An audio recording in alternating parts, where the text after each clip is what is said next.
പവിത്രം സീരിയലിൻ്റെ ഇന്നത്തെ എപ്പിസോഡിലേക്ക് കടക്കുന്നതിന് മുൻപ് അവസാനം പ്രൊമോ ഉൾപ്പെടെയാണ് പറയുന്നത്. അതുകൊണ്ട് എല്ലാവരും അവസാനം വരെ കണ്ടിട്ട് ചാനലൊന്ന് സബ്സ്ക്രൈബ് ചെയ്ത് സപ്പോർട്ട് ചെയ്യണേ. എപ്പിസോഡ് തുടങ്ങുമ്പോൾ ശ്രീജ വിശ്വത്തിനോട് പറയുകയാണ്, അമ്മയ്ക്ക് വിക്രമിനെ ആലോചിച്ചിട്ടാ എപ്പോഴും സങ്കടം. വിശ്വം പറയുകയാണ്, അത് പണ്ട് മുതലേ അങ്ങനെ തന്നെയാണ്. എല്ലാം വേദ വന്നതിന് ശേഷം ഒന്ന് മാറി വന്നതാ, അവൻ്റെ സ്വഭാവം ഉൾപ്പെടെ. പക്ഷേ അവൾ പോയതിനു ശേഷം എല്ലാം തകിടം മറിഞ്ഞില്ലേ. അപ്പോൾ ശ്രീജടുത്ത് പറയുകയാണ്, എനിക്ക് തോന്നുന്നത് വിക്രം എവിടാണെന്ന് വേദയ്ക്ക് അറിയാമെങ്കിലോ അവൻ എന്തായാലും ആരെങ്കിലും കോണ്ടാക്ട് ചെയ്യാൻ ശ്രമിക്കില്ലേ. എന്തായാലും വേദയെ വിളിച്ചു കാണും, എനിക്ക് ഉറപ്പാണ്. വേദയും അമ്മയും തമ്മിൽ നല്ല സ്നേഹത്തിലല്ലായിരുന്നോ? അമ്മയുടെ കാര്യം അവളെ ഒന്ന് അറിയിക്കണ്ടേ? അല്ലെങ്കിൽ അവള് തിരിച്ച് വീട്ടിലേക്ക് വരുമ്പോൾ അതൊന്നും നമ്മൾ പറഞ്ഞില്ലെന്ന് എഴുതില്ലേ. അപ്പോൾ വിശ്വം പറയാം, എല്ലാം നീ പോസിറ്റീവായിട്ടാണ് കാണുന്നത്, നീ എന്താന്ന് വെച്ചാൽ ചെയ്തോ. അവളെ വിളിച്ച് അറിയിക്കാനായിട്ട് വിശ്വം പറയുന്നു. അടുത്തതായിട്ട് കാണിക്കുന്നത് ശ്രീകാര്യൻ ശ്രീനിവാസൻ വീട്ടിലേക്ക് വരുവാണ്. ജാമ്യം കിട്ടുന്നു. അങ്ങനെ സന്തോഷത്തോടെ വീട്ടിലേക്ക് വന്നിട്ട് അണികളോടായിട്ട് പറയുകയാണ്, ഇന്ന് വൈകിട്ട് കവലയിൽ വെച്ച് ഒരു വിശദീകരണ യോഗമുണ്ട്, മാക്സിമം ആളെ കൂട്ടണം, എല്ലാവരെയും പങ്കെടുപ്പിക്കണം. അങ്ങനെ അകത്തേക്ക് വരുമ്പോൾ ഭാര്യ പറയുകയാണ്, എന്തായാലും ശ്രീനിയേട്ടന് ജാമ്യം കിട്ടിയല്ലോ, അത് മതി. അപ്പോൾ ശ്രീനിവാസൻ പറയുന്നുണ്ട്, വിക്രം ഇല്ലാത്തതിൻ്റെ കുറവ് ഞാൻ അനുഭവിക്കുന്നുണ്ട്. അങ്ങനെ കൂടെ നിന്ന രാജേട്ടനൊക്കെ പറയുകയാണ്, വിക്രം അന്ന് ആ എസ് ഐ അടിച്ചിട്ട് പോയതിനു ശേഷം പിന്നെ ഒരനക്കവും ഇല്ല. ശ്രീനിവാസൻ പറയുകയാണ്, അവന് മാത്രമേ അതിനുള്ള ധൈര്യമുള്ളൂ, ആ എസ് ഐയെ തല്ലിയത് അവൻ തന്നെയായിരിക്കും. പിന്നെ അറസ്റ്റിലായെന്ന് അറിഞ്ഞിട്ട് ഒരിക്കൽ പോലും അവൻ എന്നെ കോണ്ടാക്ട് ചെയ്തില്ല. അതിന് കാരണം ചിലപ്പോൾ അവൻ എന്തെങ്കിലും പറ്റിയല്ലോ എന്നുള്ള പേടി ഉണ്ടാവും.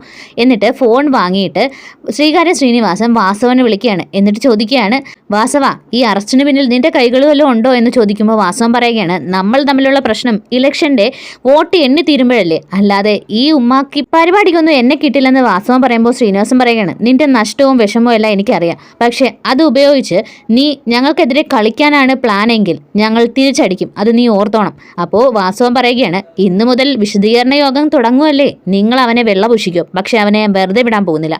അങ്ങനെ ഫോൺ വെച്ചതിന് ശേഷം ശ്രീനിവാസൻ പറയുകയാണ്, വാസവനല്ല അറസ്റ്റിന് പിന്നിൽ, എനിക്കും വാസവനും ഇടയിൽ നിന്ന് ഞങ്ങളെ തമ്മിൽ കൂട്ടിയടിപ്പിക്കുന്ന ആരോ ഒരാളുണ്ട്, പുള്ളിക്കനെ വെച്ച് കളിക്കുന്ന ആരോ ഒരാൾ, അത് ഉടനെ തന്നെ കണ്ടെത്തണം, എങ്കിലേ രക്ഷയുള്ളൂ. അടുത്തതായിട്ട് കാണിക്കുന്നത് വേദ കുളിച്ചിറങ്ങി വരുമ്പോൾ വിക്രം തലയും ചോർന്ന് ഇങ്ങനെ മുഷിഞ്ഞിരിക്കുമ്പോൾ വേദ ആ തോർത്ത് അവിടെ കൊടയാണ്. വിക്രം ഇങ്ങനെ തുറിച്ച് വേദ നോക്കുന്നുണ്ട്. വേദ എന്താന്ന് ചോദിക്കുമ്പോൾ വിക്രം ഒന്നുമില്ല, ഈ ഏകാന്ത തടവ് എന്ന് കേട്ടിട്ടേ ഉള്ളൂ, ഇപ്പോൾ അനുഭവിക്കുക, ഇവിടെ തന്നെ ഇരുന്ന് മടുത്ത് എന്ന് പറയുമ്പോൾ വേദ പറയുകയാണ്, അതിനിത് ഏകാന്ത തടവല്ലല്ലോ, നമ്മൾ രണ്ടുപേരും ഇല്ലേ. അപ്പോൾ വിക്രം പറയുകയാണ്, നിനക്ക് അങ്ങനെ അല്ലായിരിക്കും, കാരണം ഈ ഏകാന്ത തടവ് വിധിച്ച ജഡ്ജിയാണല്ലോ നീ, പിന്നെ അത് അനുഭവിക്കുന്ന ആളും ഞാനും, പിന്നെ സന്ദർഭം വെച്ചാൽ രണ്ടുപേരും ഒരിടത്തായി പോയെന്നല്ലേ ഉള്ളൂ. വേദ പറയുകയാണ്, എന്നാലും പുലിമടയിൽ തന്നെയല്ലേ നമ്മൾ ഒളിഞ്ഞിരിക്കുന്നത്. അപ്പോൾ വിക്രം പറയാ, പുലിമടയോ? നിന്റെ അച്ഛനെയും ചേട്ടനെയൊക്കെ ഞാൻ പുലിയായിട്ട് കണ്ടിട്ട് വേണ്ടേ? അപ്പോൾ വേദ പറയുകയാണ്, അവരൊക്കെ വലിയ എലികളല്ലേ, നിങ്ങളാണെങ്കിൽ വലിയൊരു ഊറാമ്പുലി. അപ്പോൾ വിക്രം ചോദിക്കുക, ഊറാമ്പുലിയോ? അതെന്താ? അപ്പോൾ എട്ടുകാലി എന്ന് വേദ പറയുമ്പോൾ വിക്രം പറയാ, നിന്റെ അച്ഛനാ ഊറാമ്പുലി. അപ്പോൾ ഇത് കേട്ടിട്ട് വേദ ചോദിക്കുക, എൻ്റെ അച്ഛനെ വിളിച്ചാലുണ്ടല്ലോ. അപ്പോൾ വിക്രം, വിളിച്ചാ ഒന്നുകൂടെ വിളിച്ചു നോക്ക് എന്ന് പറഞ്ഞ വേദ ദേഷിക്കുമ്പോൾ വിക്രം പറയാം, അത് അച്ഛനല്ലേ വിളിച്ചേ, അല്ലാതെ തന്തേന്നൊന്നും അല്ലല്ലോ, തന്തേന്ന് വിളിച്ചാലല്ലേ പ്രശ്നമുള്ളൂ. അപ്പോൾ വേദ ചിരിച്ചുകൊണ്ട് ഇങ്ങനെ ഇരിക്കുമ്പോൾ വിക്രം ചോദിക്കുക, എന്തിനാ ഇപ്പോൾ ചിരിക്കുന്നത്? അപ്പോൾ വേദ പറയുകയാണ്, അല്ല നമ്മൾ പഴയ വിക്രമാദിത്യനും വേതാളോ ആയോ എന്നൊരു സംശയം. എന്നിട്ട് രണ്ടുപേരും ചിരിക്കുകയാണ്. അങ്ങനെ പെട്ടെന്ന് വേദയുടെ ഫോൺ റിങ് ചെയ്യുന്ന കേൾക്കുമ്പോൾ വേദ പറയുകയാണ്, അങ്ങോട്ട് മാറിയിരിക്കുക, ഞാൻ ആ ഹാളിരിക്കുന്ന ഫോൺ എടുത്തൊന്ന് സംസാരിക്കട്ടെ, ആരോ വിളിക്കുന്നുണ്ട്, നിങ്ങൾ അങ്ങോട്ട് മാറിയിരിക്കുക എന്ന് പറഞ്ഞിട്ട് പോകുമ്പോൾ വേദ വിക്രമിനെ നോക്കി ഒരു കണ്ണടച്ച് കാണിച്ചിട്ട് പോകുന്നു. വിക്രം ഇരുന്ന് പൊട്ടിച്ചിരിക്കുകയാണ്. അങ്ങനെ വേദ ചെന്ന് ഫോൺ എടുക്കുമ്പോൾ ശ്രീജയാണ്. അങ്ങനെ ശ്രീജയെടുത്തി എന്ത് പറ്റിയെന്ന് വേദ ചോദിക്കുമ്പോൾ ശ്രീജയെടുത്തി ചോദിക്കുക, അല്ല വിക്രം എവിടെയാണെന്ന് വേദയ്ക്ക് അറിയോ? അപ്പോൾ വേദ പറയുകയാണ്, ഇല്ല ശ്രീജയെടുത്തി, എന്ത് പറ്റി? അപ്പോൾ ശ്രീജയെടുത്ത് നടന്ന കാര്യങ്ങളൊക്കെ ഓരോന്നായിട്ട് പറയുകയാണ്. അമ്മ വിക്രമിനെ കാണാത്തത് കൊണ്ടാണ് ഇങ്ങനെയൊക്കെ സംഭവിക്കുന്നത്. എല്ലാം കേട്ട് കഴിഞ്ഞിട്ട് ഞാൻ അങ്ങോട്ട് വരാൻ ശ്രീജയെടുത്തി എന്ന് പറഞ്ഞ് വേദ ഫോൺ കട്ട് ചെയ്യുന്നു. എന്നിട്ട് അകത്തേക്ക് ചെന്നിട്ട് വിക്രമിനോട് വിക്രം പറഞ്ഞതുപോലെ തന്നെയാണ്, ഇന്നലെ രാത്രി അമ്മയ്ക്ക് ഒരു വയ്യായിക പോലെ വന്നു, ഇപ്പോൾ ഹോസ്പിറ്റലിൽ അഡ്മിറ്റാണ്. ഇത് കേൾക്കുമ്പോൾ വിക്രമിന് ആകെ സങ്കടം വരുന്നു. വിക്രം വേദയോട് പറയുകയാണ്, നമുക്ക് രണ്ടുപേർക്കും ഒരുമിച്ച് പോകാം, അതാ നല്ലത്. അപ്പോൾ വേദ പറയാ, അതൊന്നും നടക്കില്ല, നിങ്ങൾ ഇവിടെ ഇരുന്നാൽ മതി, ഞാൻ ഒറ്റയ്ക്ക് പോയിട്ട് വരാം. വിക്രം, അതൊന്നും വേണ്ട, നമുക്ക് രണ്ടുപേർക്ക് രാത്രി തന്നെ പോകാമെന്ന് പറയുമ്പോൾ വേദ, അതൊന്നും വേണ്ട, നിങ്ങൾ ഇവിടെ അകത്ത് തന്നെ ഇരുന്നാൽ മതി, ആ സ്റ്റോർ റൂമിൽ പോയിരുന്ന് ഇരിക്കുക. അപ്പോൾ വിക്രം പറയാം, അവിടെ ഇരുന്നാലേ എനിക്ക് എന്താണെന്ന് അറിയില്ല. അപ്പോൾ വേദ പറയുകയാണ്, അവിടെ ഇരിക്കുന്ന ബുക്ക് വായിക്കേ. വിക്രം അത് വായിക്കുമ്പോഴേ ഉറക്കം വരും. അപ്പോൾ വേദ പറയാ എങ്കിൽ പിന്നെ നല്ലതല്ലേ, അങ്ങനെ സമയം കളയാലോ, എന്തായാലും നിങ്ങൾ വിടിക്കുക എന്ന് പറഞ്ഞിട്ട് വേദ പോകുന്നു. അങ്ങനെ ഹോസ്പിറ്റലിലേക്ക് ചെല്ലുമ്പോൾ ശ്രീജ എടുത്ത് പറയുകയാണ്, അമ്മയ്ക്ക് ഒരു നെഞ്ചുവേദന പോലെ വന്നിരുന്നു, ഞാനത് നിന്നോട് പറയാഞ്ഞത്, നീ വെറുതെ ടെൻഷൻ അടിക്കേണ്ടാന്ന് കരുതി ഇപ്പോൾ റൂമിലേക്ക് മാറ്റിയിട്ടുണ്ട്, ഞാൻ അവിടെ വരെ നിന്നെ കൊണ്ടാക്കിയിട്ട് പോയി കഞ്ഞി മേടിച്ചിട്ട് വരാം. ശ്രീജ എടുത്ത് പറയുകയാണ്, ഇപ്പോഴെങ്കിലും നീ ആ വീട്ടിൽ നിന്ന് പോയ കാര്യം എന്നോട് പറയുമെന്ന് ചോദിക്കുമ്പോൾ വേദം മിണ്ടാൻ നിൽക്കുമ്പോൾ ശ്രീജ എടുത്ത് പറയാണ്, ഞാൻ പോയി കഞ്ഞി വാങ്ങിച്ചിട്ട് വരാമെന്ന് പറഞ്ഞാൽ അവിടെ നിന്ന് പോകുന്നു. വേദ ഒന്നുകൂടൊന്ന് ആലോചിച്ചിട്ട് പെട്ടെന്ന് അകത്തേക്ക് ചെല്ലുന്നു. അങ്ങനെ മാഷും അമ്മയ്ക്കൊക്കെ ഒരുപാട് സന്തോഷമാവുന്നു. അപ്പോൾ അമ്മ പറയുകയാണ്, മോൾ എന്തായാലും വന്നല്ലോ, ഇതെങ്കിലും അറിഞ്ഞിട്ട് വന്നല്ലോ. അപ്പോൾ ശ്രീജയെടുത്ത് പറഞ്ഞതാണെന്ന് വേദ പറയുമ്പോൾ മാഷ് പറയുന്നുണ്ട്, ചെറിയൊരു നെഞ്ചുവേദന പോലെ ഫിക്സും ഒക്കെ വന്നു. അങ്ങനെ ഈ സമയം സംസാരിച്ചുകൊണ്ടിരിക്കുമ്പോൾ ഒരു നേഴ്സ് വന്നിട്ട് ബൈസ്റ്റാൻഡറോട് ഡോക്ടറെ കാണാനായിട്ട് പോകാൻ പറയുന്നു. അങ്ങനെ മാഷ് അവിടെ നിന്ന് പോകുമ്പോൾ വേദ പറയുകയാണ്, അമ്മ സങ്കടപ്പെടരുത്, വിക്രമിനൊന്നും സംഭവിക്കില്ല. അപ്പോൾ അമ്മ പറയുകയാണ്, അങ്ങനെ പറഞ്ഞ് എത്ര നാൾ ആശ്വസിക്കുന്നത്, എല്ലാവരും കടിച്ചു കീറാൻ നടക്കുകയല്ലേ, അവനെ കൊന്നു കളയല്ലേ, ഞാൻ എന്ത് പറഞ്ഞാൽ ആശ്വസിക്കേണ്ടത്.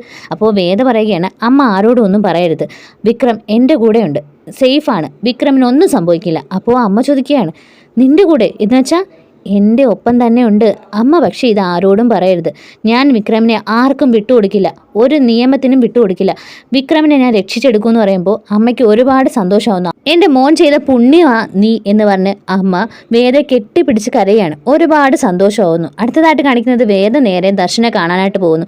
അങ്ങനെ വേദ ഓരോന്ന് ആലോചിച്ചു നിൽക്കുമ്പോൾ ദർശൻ പറയുകയാണ്, അല്ല വിക്രമിൻ്റെ വീട്ടിലേക്ക് ആദ്യമായിട്ട് വേദ പോയപ്പോൾ അതിലൊരു സ്റ്റാൻഡ് ഉണ്ടായിരുന്നു, പക്ഷേ അവിടെ നിന്ന് ഇറങ്ങിപ്പോയപ്പോൾ ഒരു സ്റ്റുപ്പിഡ് തീരുമാനമല്ലേ വേദ എടുത്തത്, അവിടെ നിന്ന് വരാൻ കാരണം എന്താണെന്ന് ചോദിക്കുമ്പോൾ വേദ പറയാണ്, എനിക്ക് എല്ലാ കാര്യങ്ങളും ദർശനോട് അങ്ങനെ പറയാൻ പറ്റില്ല, ദർശനോടെന്നല്ല ഇപ്പോൾ ആരോടും എനിക്ക് അതിനെപ്പറ്റി തുറന്നു പറയാൻ പറ്റില്ല, പക്ഷേ ഒരു കാര്യം മാത്രം ദർശനം അറിഞ്ഞാൽ മതി, ഞാൻ വിക്രമിനോട് പിണങ്ങിയിട്ടോ ആ കുടുംബമൊന്നും വേണ്ടാന്ന് വെച്ചിട്ടല്ല ഇങ്ങോട്ട് വന്നിരിക്കുന്നത്, മറിച്ച് വിക്രമിൻ്റെ ജീവൻ രക്ഷിക്കാനാണ് ഞാൻ ഇങ്ങോട്ട് വന്നിരിക്കുന്നത്, എനിക്ക് വിക്രമില്ലാതെ ഒരിക്കലും ജീവിക്കാനും കഴിയില്ല. ഒരു വർഷം മുൻപ് വിക്രമിൻ്റെ വീട്ടിലേക്ക് കയറി ചെന്നതും ഇപ്പോൾ ആ വീട്ടിൽ നിന്ന് ഇറങ്ങി വന്നതും വിക്രമിന് വേണ്ടി മാത്രമാണ്. അപ്പോൾ ഇതൊക്കെ കേട്ടിട്ട് ദർശൻ പറയുകയാണ്, അല്ല വേദ ഇത് ആരെയാണ് പേടിക്കുന്നത്, ആ കാര്യം തുറന്നു പറഞ്ഞാൽ തീരാവുന്ന പ്രശ്നമല്ലേ ഉള്ളൂ. അപ്പോൾ വേദ പറയുകയാണ്, അങ്ങനെ അവരെ പൂട്ടാൻ പറ്റില്ല, തെളിവുകളോടെ അവരെ പുറത്തു കൊണ്ടുവരണം, എങ്കിൽ മാത്രമേ എനിക്ക് സമാധാനം ഉണ്ടാവൂ. ദർശനും വേദയും സംസാരിക്കുന്നത് ശങ്കരനാരായണൻ കാണുന്നുണ്ട്. അങ്ങനെ വേദ ദർശനോട് പറയുകയാണ്, ദർശൻ്റെ സഹായം എനിക്ക് വേണം, പക്ഷേ എല്ലാ കാര്യങ്ങളും എനിക്ക് ദർശനോട് പറയാനും പറ്റില്ല, ദർശൻ ചെയ്യാൻ പോകുന്ന കാര്യം ആരെ അറിയിക്കരുത്. ഞാൻ പറഞ്ഞതിൻ്റെ പൊരുളെന്താണെന്ന് വെച്ചാൽ ദർശൻ പറയുന്നല്ല, പക്ഷേ ചെയ്യാൻ പോകുന്ന കാര്യം ആരെങ്കിലും എന്തെങ്കിലും വഴി അറിയും, പക്ഷേ അത് അറിയാതെ എങ്ങനെ ചെയ്യണമെന്ന് ദർശൻ തന്നെ ആലോചിക്കണം എന്ന് പറഞ്ഞിട്ട് വേദ എന്തൊക്കെയോ ദർശനോട് പറയുകയാണ്. എന്നിട്ട് അവർ കരിക്ക് കുടിച്ചു കഴിഞ്ഞിട്ട് അവിടെ നിന്ന് പോകുന്നു. അടുത്തതായിട്ട് കാണിക്കുന്നത് അമ്മയും വർഷയെടുത്ത് എല്ലാം അമ്പലത്തിൽ പോയി കഴിയുമ്പോൾ ദീപ്തി റൂമിലേക്ക് പോകുന്ന വഴിക്ക് വേദ ആരോടോ സംസാരിക്കുന്നതായിട്ട് ദീപ്തി കേൾക്കുന്നു. ദീപ്തി വേദയുടെ റൂമിലോട്ട് കാതോർത്ത് വെച്ചിരിക്കുകയാണ്. ഇവിടെ വെച്ചാണ് എപ്പിസോഡ് അവസാനിക്കുന്നത്. അപ്പോൾ നാളത്തെ പ്രൊമോയിൽ കാണിക്കുന്നത് ദീപ്തി വേദയുടെ റൂമിലേക്ക് ഇടിച്ചു കയറി ചെന്നിട്ട് ചോദിക്കുകയാണ്, ചേച്ചി ഇവിടെ ആരോടാ സംസാരിച്ചത്. അപ്പോൾ വേദ ഇവിടെ നിന്ന് ഇറങ്ങുന്നുണ്ടോ, നിന്നോടല്ലേ ഇറങ്ങി പോകാൻ പറഞ്ഞതെന്ന് പറയുമ്പോൾ ദീപ്തി പറയുകയാണ്, ഇല്ല ചേച്ചി ആരോടാ സംസാരിച്ചതെന്ന് എനിക്ക് അറിഞ്ഞേ പറ്റൂ. അപ്പോൾ വേദ പറയുന്നുണ്ട്, അത് പിന്നെ അങ്ങനെ അവസാനം വേദ സത്യങ്ങളെല്ലാം പറയുകയാണ്. എന്നിട്ട് വിക്രം ഇവിടെ തന്നെ ഉണ്ടെന്ന് പറഞ്ഞ് വിക്രമിനെ ബാത്റൂമിൽ നിന്ന് ഇറക്കി ദീപ്തിയുടെ മുന്നിൽ കൊണ്ടുവരികയാണ്. അപ്പോൾ ദീപ്തി ഇതൊന്നും വിശ്വസിക്കാതെ ഇങ്ങനെ നിൽക്കുകയാണ്. അങ്ങനെ ദീപ്തി അടുത്ത ദിവസം വാസവനെ കാണാൻ പോകുന്നതായിട്ട് കാണിച്ചുകൊണ്ടാണ് പ്രൊമോയെ അവസാനിക്കുന്നത്.